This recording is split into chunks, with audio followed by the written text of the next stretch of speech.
wanted to talk to you about the stages of spiritual development today. There's actually 10 stages. That I found an article. I Googled it online. It's not a book. It was an article called The Stages of Spiritual Development. And I found it and it said 10. And I thought, well, look at that. Because there's several there. It's by a man by the name of John Hecker. And he has passed away. He was a shaman in the Denver area. And he worked with people in spiritual development. And much of what we teach is very indigenous. We talk about ancient wisdom, new thought. So our teaching and our philosophy has been around forever. And Dr. Ernest Holmes, our founder, was just simply a way, he synthesized it and put it in a form that made it more accessible for people. But the first stage of spiritual development, articulated by John Hecker in this article, is called the me stage. Most people start on a path of spiritual growth to feel better within themselves. They want to experience a broader world and learn more about spirituality. So at some point in time, we either wake up to that or we don't, and we step into it. And so we all step into it in different ways. We may, and what may bring us here is we may want more abundance. We may want a relationship or to improve our relationship. We may be looking for a job. We may be looking for other worldly things for ourselves. So the me stage is a wonderful, fine stage. So as long as it's recognized as a stage and not the whole enchilada. In other words, it's not the final destination, but what it does is it inspires us to get on the path. So, but as John says in this article, John Hecker says in this article, unfortunately, many people get stuck in this stage. And if people are stuck here, they will stop experiencing the things that they came for. So the me stage is something that I think we all have had to experience, and sometimes I find myself back in the me stage with things. The next stage is called the honeymoon stage. Shortly after people begin to realize the power to create, so we see the movie The Secret, we take the foundations class here, we get together with like-minded people, and all of a sudden we're manifesting things in our life. It's called the honeymoon stage. It's a stage of easy creation of many of the things that we think we want. And of course, our minds are undisciplined at this point. So one of the keys to it is the undisciplined mind.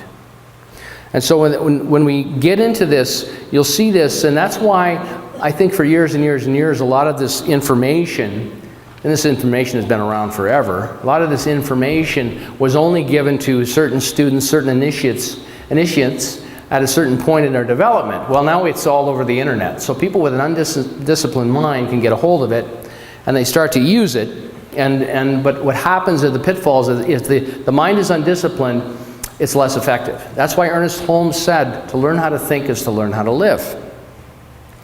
So at the same point that this is going on, this creation of positive things is going on, many people experience a falling apart of some aspects of their lives.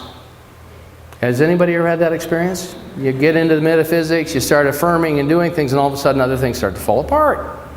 Well, there's a perfectly logical process. It's very linear, because as we step into it and we start to realize that we are creators of our own experience, the message that we send ourselves is that we are creative. And so the creativity, that divine wisdom with us, starts to present things to us to help us expand in our creativity. And many times that creativity looks like, oh, things are falling apart. There goes the job, there goes the health, there goes the relationship. What's this all about? Because I'm master of time, space, and dimension, which is what the undisciplined mind can say. And we are not masters of time, space, and dimension. What we become as we become more mindful along this path, as we become more perceptive about what's happening for us, what we're being guided to. So once we open the door to this creativity, our minds begin to be more creative, our consciousness becomes more creative, and without the corresponding discipline of the mind that it takes to begin to craft a world that makes sense. So the third stage, so we go from the me stage to the honeymoon stage, we go to the third stage, which is the disillusionment stage. This is the stage where many people give up and say, this stuff doesn't work. We get into it, we start to explore the possibilities and the opportunities, and we say, this doesn't work. What's really going on, and I think this is very key to our journeys, is time to buckle down. It's time to really start to engage the work, to truly learn about real spirituality. And the first stage of spirituality is falling in love. It's just like falling in love. We come in and we see the person across the room. We go, oh my gosh, there they are. The RPM. the right and perfect mate. And we fall in love. We're smitten. And we go out a few times. We have fun. And then we start to actually form a relationship. Scott Peck calls this once the cathecting is over. We go through the cathecting stage where we're smitten. And so what Freud said, Freud wouldn't work with people that had just fallen in love. Because he said, you're crazy, you're out of your mind. So when this fades, come on back and see me. So, he talked about this as well. He said, but then life strikes. The realities of actually forming a relationship begin to sink in. Spirituality is the same way. You can have fun for a while. But sooner or later, if you really want to get anywhere, you have to buckle down and do the hard work of disciplining your mind and your spirit. That's why we have meditation. That's why we have spiritual practice. That's why we have practitioners. That's why we have mentors in our lives. Because it's very difficult to do all this stuff on our own. That's why we gather in community. And I believe the purpose of it is for the transformation of consciousness. But yesterday I shared at the first service, Laura and I moved from one home to another home. Give an example of this. But if I were in the me stage, probably what I would have done is sat out in the front yard or one of the rooms of the house after all the boxes were packed. And done affirmative prayer so that the boxes would just simply float in the air and they would float out to the moving truck. But what it required to move there was heavy lifting. And people kept volunteering and said, call me if you're moving. And I've done that before, and I love you too much to even call you and ask you that anymore. So I actually hired people to do it professionally. I thought, what a great idea. Why alienate all your friends? Let's just get somebody that does it for a living. And they were happy. These guys were just incredible. They never stopped moving. It was like, wow, you guys do this every day. And the guy said to me, he said, 6 months ago when I started this job, I weighed 40 pounds more. I said, I can believe it. So the point is that our work requires heavy lifting. And our heavy lifting is the willingness to look, as Carolyn so beautifully said, to look at those things in her life long enough so that she can dissolve them.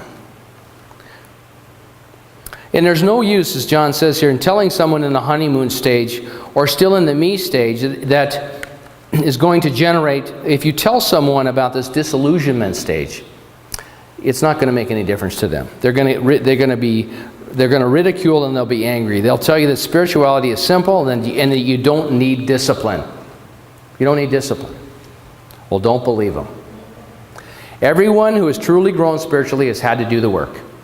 Had to sit down and have the authentic conversation, probably with another person. I'll get to that in a moment.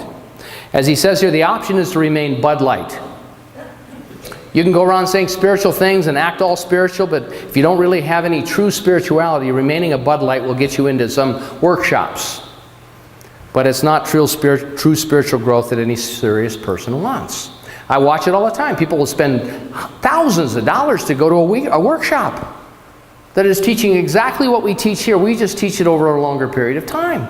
But here's the next best thing, and we love the next best thing, and I just want to get this all done on a weekend. It's Thursday, Friday, Saturday, and Sunday. I'll be master of time, space, and dimension when I get back Monday morning, and I'll let you know how it goes. And I used to have all these conversations where I thought I had to do something with that, and I said, great, let me know how it went. And it would be, if there was a way to spend a weekend to get this all handled, I think the Buddhists would have told us about it a few thousand years ago. Seriously. And I've gone to them. I've gone to the workshops, and I don't think there's anything wrong with them. There's always a bit of me that gets cracked open with someone that's a really wonderful teacher. But I'm just saying I know that my heavy lifting is consistent. It requires consistency. It requires commitment, devotion, and discipline on my part. Number 4 is realization stage. At some point, if you're truly committed to spiritual growth, you'll realize that spirituality isn't the problem. You're already spiritual. Spirituality isn't the problem. You're the problem. Unfortunately, this is simple, though it's not easy to change. At this point, you realize that you need to enter onto a real spiritual path. And first, you'll try to do it yourself. You'll read spiritual books. You'll attend a workshop or two. You'll try to meditate on your own. And it's something that very few people can bootstrap themselves to. We need one another. We need mentors. We need teachers. We need examples. We need people modeling behavior that drafts us along, that has created a wake that we can draft into so it's a little bit easier for us to follow. Number 5, you take a teacher. This is the first real step in spiritual growth. You find a teacher. And of course, you have to be careful with teachers you take. Some are teachers for the money, and others are less than for noble purposes. But as you take a teacher, you're on the road to growth. But there's still bumps along the way. And that's why at this time of year we offer our classes, and we continue to offer our classes. And we have teachers here that teach in a way that they've done enough of their work, they've created that draft behind them so they can sit with you and be the teacher. And there's people connected to this community that are life coaches. Dr. Ganza sitting over here does work every day. This is his work. He becomes a mentor for people on their journey. And his modality, he's developed the proficiencies with that. Proficiencies that many times I don't have, so I'll say, I think you might want to give Dr. Ganza a call. You want to, refer people to what you think might be a better fit for them. Number 6 is the agreement phase. As soon as you take a teacher, you'll find yourself evaluating what the teacher tells you for agreement or disagreement. And while the whole subject of agreement or disagreement, when you agree with something, you're fitting into what you already think you know. Isn't that true? When you agree with someone, I share principles, and you come and you go, yeah, I agree with that. And that's something, and it's not because I'm giving you information you didn't already have. It's just simply reinforcing. Many times people come to me and say, I'm making this decision. And then what I realize, more times than not, is people are just looking for validation. They're looking for agreement. And I'll even ask them, are you looking for my agreement? Would you like me to give you permission to do this? It's very interesting, because sometimes people say, I think I'm done with my career. I think I need to let go of my job. And I'll say, well, and so are you going to do that? And I'll say, well, what do you think? Well, it's none of my business, really, but if you'd like my permission, you have it. But I've done that many times too, where I'm really just looking for validation. I've had times where I felt I was sick and going to the doctor, and then I get to the doctor and the doctor says, there's nothing wrong with you. I feel 100 times better. I do. I come walking out and go, I knew there was nothing wrong with me. Well, I didn't going into the office, but once I got his validation that everything was fine, I'm like, this is great. When you disagree with something, you're rejecting that which is outside of what you think you already know. And don't bother saying, my heart is telling me this is wrong. Oh, my heart just knows. I love what John has to say here. He says, your heart is not a good judge of what is right and what is not. Especially in this stage, your heart is really the sum of what you've gotten comfortable with in the past. So you're not going to be very comfortable most of the time, as it is the teacher's job to help you see past what you thought and believed. Reverend Catherine Yates was my teacher for some really critical times in my life. And she used to say to me over and over again, get comfortable being uncomfortable. The seventh step is the pushback phase. Once most people get radically new information, meaning information that is unable to fit into one's current belief system, they push back, and they usually push back hard. Many people at this stage leave the teacher and try to find a better teacher. A teacher who will not challenge me quite so much. And of course, there are plenty of people out there who will claim to be teachers who will not actually teach, but merely affirm the current belief system of the seeker. I've watched it teaching classes here, and it's not a criticism, it's just an observation. And I used to feel like I had to chase someone or make it right, and it's like, they're not going to engage. And what they'll do is they'll make it about me. I love the co-creation process. I love the sacred healing circles. But many times I'm there and people give me feedback about critiquing me in the experience. As if I show up with a broken arm, and then the whole conversation afterwards with your broken arm, when in fact it's not about me, it's about being present to your own experience in it. But it's just resistance. It's just our resistance. It's easier to focus on somebody else than it is to focus on our own stuff. Don't like the shirt you're wearing. Whatever it may be. I used to get the whole thing, the review back there, standing in line about my dress, how I dressed. And now it's just like, tell me more. So the teacher's leading the seeker. A teacher is important. When we're in the me phase, it feels really good, but there's no traction that happens. But if one will stick with a true teacher, and that teacher will push the seeker. Number 8 is the first enlightenment. For all the pushback, a real teacher can lead someone to experience their first real breakthrough. The seeker gets a glimpse of what is going on behind the curtain for real and gains some rudimentary skills in changing his or her world in a very real way. This is glorious, but it can be dangerous. Many people leave their teacher at this time believing they've got it. And this is a major mistake and leads to major disappointment, or even worse, sometimes they move to the dark side, as he says here.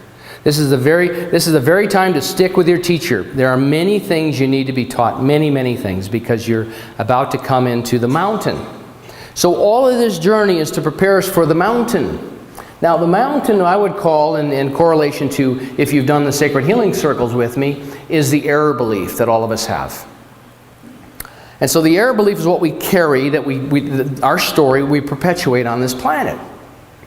And it's just our story. But when we bring it up and we look at it, as Carolyn referenced earlier, all of a sudden we start to dissolve it.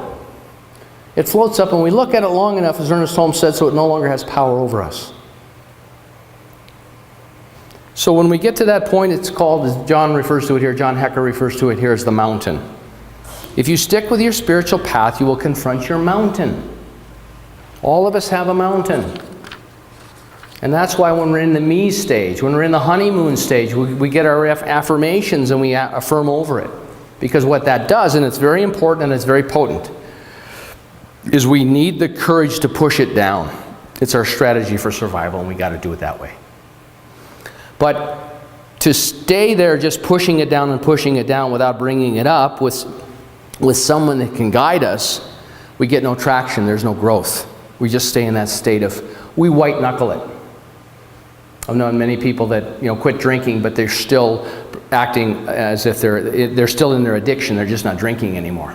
They're white knuckling it. So before we've confronted foothills along the way to prepare us for the mountain. The mountain is one central issue, and very few people ever get over it. Most people are highly resistant to confronting the central issues in their lives. For many people, it is control. For almost all women, it is a desire to be in control. Not the ladies here, of course, but outside the community, I'm talking about. In fact, he talks about a woman that he worked with, and they finally came to an agreement that her issue was control. It's interesting because within our teaching, I think that we attract people that want to control. Because we want to control our spirituality. Because we're masters of time, space, and dimension. And I set an intention, and I say an affirmative prayer, and I'm controlling my experience. And that's such a small piece of it. So the issue for her was to control her experience. And then she said to him, okay, I agree that I'm a controller, and what I want to do is I want to control my experience of letting go of my need to control. And he said, that will not work.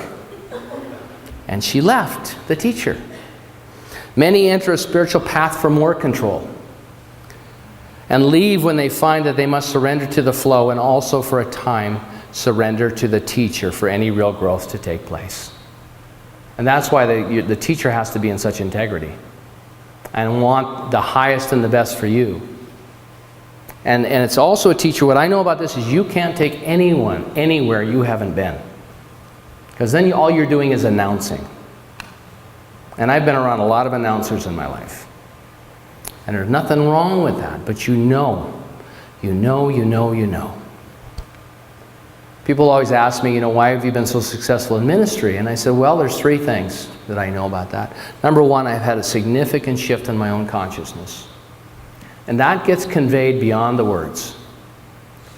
I have an ambition about spirituality. I've said over and over and over again to people, I'm not waiting for you, especially people that have done a lot of training with me. And I realize that that's been part of the pushback. And I think about that. But in having information and having grown into this role, I realize that's part of the job. But it's very uncomfortable on both sides. So it's so much easier to just say, let's just be pals. Let's just feel good about each other all the time. Come on. But nothing happens. And so I've said over and over again, I'm not waiting for you. And then I have people come up to me and say, well, you need to be kinder and sweeter and nicer. And I'll say, well, then I can't be teacher. Then I'm friend. And I have a great love. But my love and my commitment to this journey and my ambition for this journey is the awakening of myself and you, first and foremost. And that's just, for me, this is the choices that I've made. But it's very easy to want to slip into that. So there's that piece, there's that spiritual passion and commitment, and there's also this sense of entrepreneurship.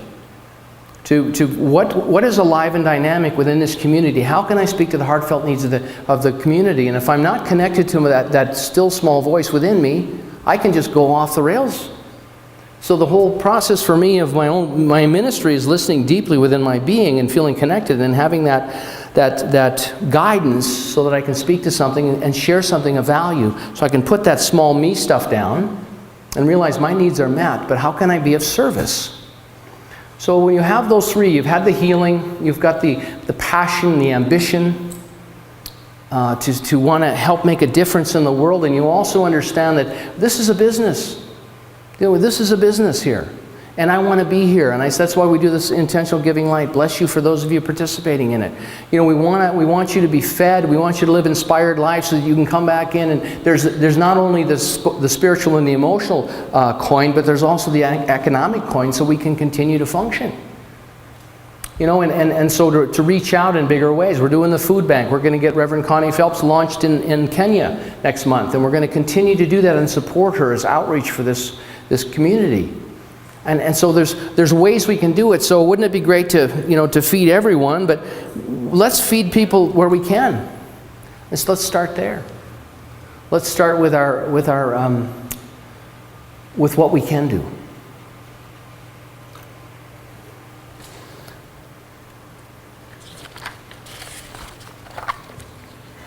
So when you face your teacher in the 9th stage, when you face your teacher in this 9th stage of development, you will tend to blame the teacher because all of a sudden your issues come up. I've done this, so I'm speaking from experience. You will blame your teacher, you will hate your teacher, and you will feel angry, rebellious and stubborn. Any teacher with any experience has seen all of this before and will try everything to help you through it, but go through it you must. I did it with my teacher. I'd come in and I'd be so angry at her and I'd say, I'm never coming back here again. I'm done. This stuff doesn't work. And she'd say, okay. And I said, well, I'm not coming back. She said, okay, well, thanks for stopping by and letting me know. So aren't you going to miss me? Well, I'll miss you, of course, but you're choosing to leave. And I said, well, okay, well, then I'm going to stay. Show you. But there were many times I just wanted to quit. Understand that if you're really deeply in your spirit, not your ego self, but your spirit committed to growth, that you'll have to confront this mountain one way or another. It will keep biting you again and again until you deal with it. And the lessons from the universe will get less and less pleasant until you listen. If you do not deal with your fatal flaw, your mountain on this plane, you will have to deal with it on the next. And boy, she told me that many times. She'd say, Patrick Cameron, you can deal with this now or later, but you're going to have to confront it. And that's why I would say, okay, I'm in. But there are many times it was so uncomfortable, I just wanted to leave. So spirituality shouldn't be this hard. It shouldn't be this difficult. But I had to be able to look at the stories I was dragging along with me in order to be open to what was wanting to happen. So now it's not more comfortable. It's just that I'm more immediate in my approach to it. So I have the tools in my toolbox that I go to sooner than I used to. And number 10, the first paradigm shift. As you get over your mountain, your one fatal flaw, that one issue, that Maria Nemeth would call it your basic assumption, you will have begun to gain actual skills in creating the world you wish to live in. You will begin to see past the me phase and realize that your spirituality is not just for you and your family, it is for service for the whole world. You are here for a reason. You have a task and a destiny, and it's not just to get a new Porsche. And someone on the way out said, I'm going to go drive my Porsche home now. And all I'm saying is there's nothing wrong with the Porsche. It's a form of transportation, and it's a very lovely and beautiful form of transportation. It's just not the goal. I don't care what you drive. I hope you drive the most beautiful, wonderful car possible. But don't allow that to be your goal. Everything that brought me to this teaching that I longed for, I realized was unimportant as I went along. And there were still things I valued. There are still things that I brought into my life as a result of that. But it's not my life purpose. In fact, as you become more disciplined enough to reach the first paradigm shift, you begin to see the very thing you entered the spiritual path to obtain has become very unimportant. You'll be opening yourself to a whole new universe and have new understandings. You'll go through disillusionment after disillusionment, and that will be followed by a new energy, new revelation. Shift after shift until you see the world in a whole different way and have new understandings of why the world works the way it does. You won't like having your assumptions, which are really those of society, challenged, but will like the other side of living in freedom and integrity. Your teacher will assign you things to overcome your mountain and grow that will seem to your captive heart wrong and counterintuitive. Stick with it and get to the other side. I love the line in Scott's song. You know, I've done this Prosperity Plus class 8 times. Laura and I have taught it 8 or 9 times. And when you come into Prosperity Plus, one of the agreements is an experiment for 10 weeks to tithe. And I've watched people come one time and leave. And the reason that we do that in that class, it's wonderful information for those of you that have made it through, is because it's the most challenging for us. And it's so counterintuitive, and it looks like a shakedown for money. And I always tell people, don't give anything here. Just sit here and absorb the information. I'm not going to keep track of what you're giving, but that's the agreement you step into. You want to have more abundance in your life, you've got to be willing to develop a generous heart. And so it challenges people right where they live financially. Well, I don't have enough money now I got to give you 10%? You're not giving me 10%, you're giving God 10%. You're giving back to the source that animates your life. And so it's an ancient principle. But whether it's an ancient principle or not, what I know is it's one of the most challenging. And so right at the beginning, there'll be an attrition rate. We'll have 30 people sign up and 25 will come back the second week. And I get it. I ain't doing that. Because it's so counterintuitive. And isn't it interesting? Because I've watched those principles work in people's lives. I've watched them work in my life. And it's very counterintuitive. I'll tell you, when I have more bills than money at the end of the month, I start thinking, maybe I won't tithe this month.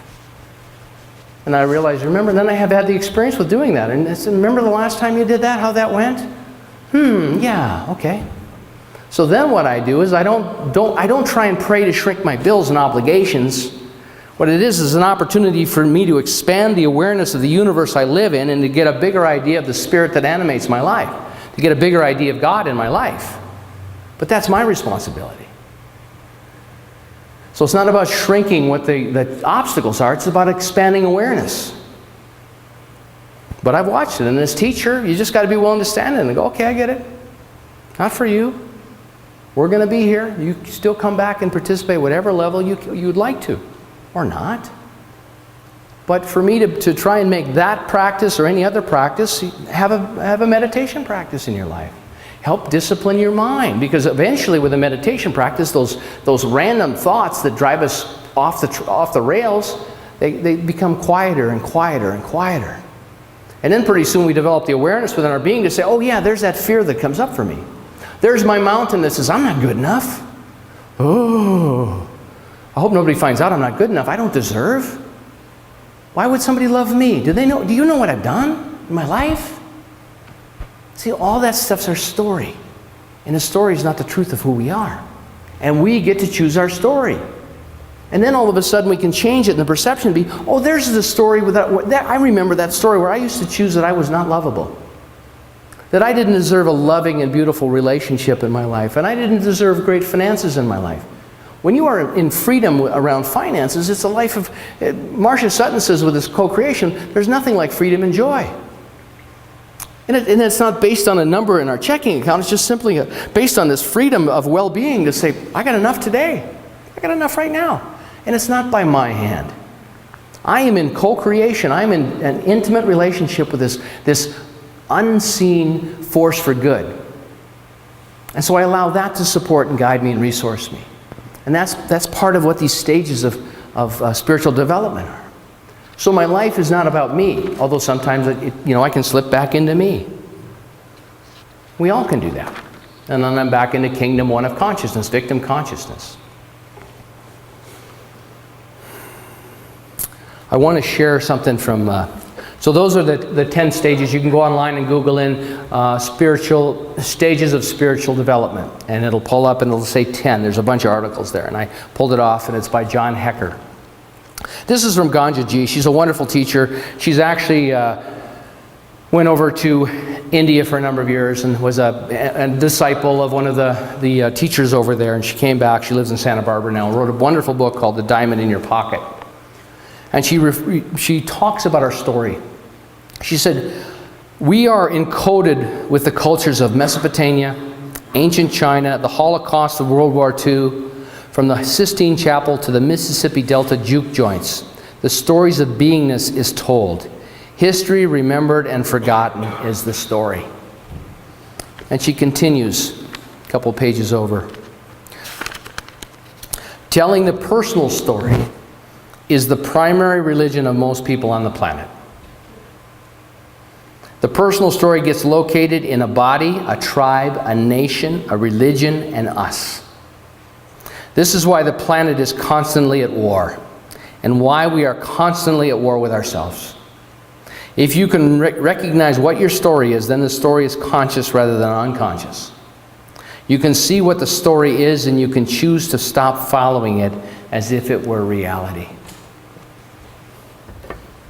And this is what can take us off the rails. We believe our story is reality. The true essence of you and I is not that your body is aging, that you only have so much resources available, that your relationships look the way they do, that all of this stuff that makes up the mosaic of our lives. The true essence of our being is eternal. It has always been, it will always be. And at the quantum level, those experiences that Gangaji is talking about, that energetic is still alive on the planet. What's really important is the work that we do to pull those things up, the stories that we have in our lives that are based on the mountain, the fatal flaw, that are based on that error belief and the strategy that we use to manage it and allow it to be dissolved by awareness. And in dissolving it and having the discussion with a mentor or a teacher can help accelerate that process. It's almost impossible to do this on our own. And what I know about this is what we're called to in this era of time, the development of this. The new Buddha and the new Christ will not be an individual. It will be community. It will be the group. And I've heard it over and over from a variety of different teachers and modalities. And that's what we're doing here. This is what we're about. And to have the honest conversation and be able to give you some insight on the spiritual journey. Because when I read these 10 points, I said, that was my journey. Continues to be my journey. I still have teachers in my life. I've got to have teachers. I've got to keep doing my own work. Because for me, it's the revelation, the dissolving. What wants to happen here? But as long as I stay stuck in my story, there's no room for newness. There's no room for anything new to come floating in. And I've watched it over and over again with people that come in and then they say, nope, not anymore, I'm done. And some stay engaged. But the point is that I think it's vitally important to understand the dynamics of it so we have some insight into it. And then but to pick a teacher, to pick a path and dig deeply. And to have the courage and the commitment and the persistence to stay with it. And that's what's beautiful, because it does. Eventually, there's a shift. All of a sudden, we get over our mountain and we see the beautiful valley on the other side. The beautiful, beautiful thing. And that's what we're about here. So if you're the first time here or you're the 1,000th time here, we're all on this path together. We're all at various stages of these 10 stages. So it's a beautiful thing. See, and the other piece to know is that the piece of the story, that eternal piece of you knows there's nothing to fear. All is well. All is well, despite conditions, all is well. You are not alone. You're perhaps preoccupied with a story that has distracted you from the true essence of yourself. And to awaken that. Dr. Barnum, my teacher's teacher, used to say, we have but one mind to move, and that's our own. And if we've done that, we've succeeded. He also said we have eternity and not 1 second to waste. And that's this moment, this thought, this time. And thank you. Blessings.